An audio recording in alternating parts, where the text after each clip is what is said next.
Hello hello check hello. बारात मालिक से आग्रह है कि अपने बाराती को कृपया समझा कर रखे, इधर ताक झांक नहीं करें लड़की के इधर, सराती पार्टी के इधर, क्योंकि लड़की सब डीजे पर डांस कर रही है। रे डीजे वाला छोड़ा गाना बजाने रे। तो ठीक चले बजा दिए। कृपया सीटी सब नहीं बजाए, नहीं तो मार हो सकता है। बाराती मालिक अपने बाराती को समझा ले, सीटी उटी नहीं बजाए। हेरे डीजे वाला छौरा, बोल बोल बोल। हेरे डीजे वाला छौरा, की बात छे बोल ना। हेरे डीजे वाला छौरा, हेरे डीजे वाला छौरा। अच्छा वॉल्यूम बढ़ाबे तनी नाचबे रे, वॉल्यूम बढ़ाबे तनी नाचबे रे।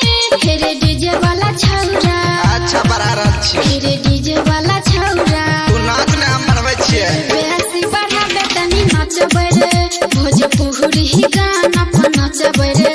हेरे बेसी बढ़ाबे छौरा नाचबे रे, भोजपुरी ही गाना पर नाचबे रे।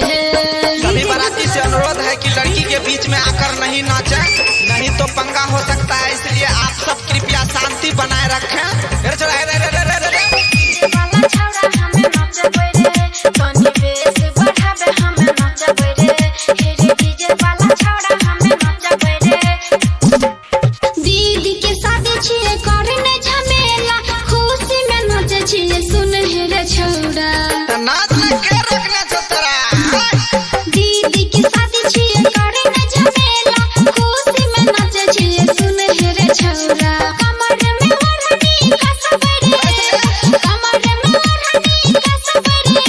हेरे डीजे वाला छौरा, आगे कुछ आगे बोल। हेरे डीजे वाला छौरा, नहीं बोल आगे बोल। हेरे डीजे वाला छौरा हमें नाचबे रे, नाच ले। तनी बेस बढ़ाबे हमें नाचबे रे। हार दे डीजे। डीजे वाला छौरा हमें नाचबे रे, तनी बेस बढ़ाबे छौरा नाचबे रे।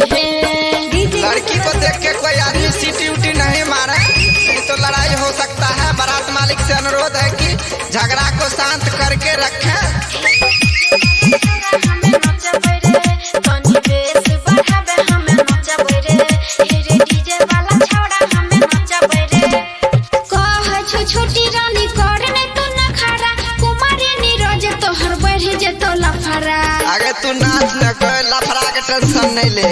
कह छो छोटी रानी करने तो नखरा, कुमारी नीरज तोहर बढ़ जेतो लफरा। नाचबे खूबे नहीं थकबे रे, नाचबे खूबे नहीं थकबे रे। हेरे डीजे वाला छौरा, आगे न बोल की। हेरे डीजे वाला कुछ छौरा, अलग बोल अलग अलग। हेरे डीजे वाला छौरा हमें नाचबे रे, भोजपुरी ही गाना पर नाचबे रे।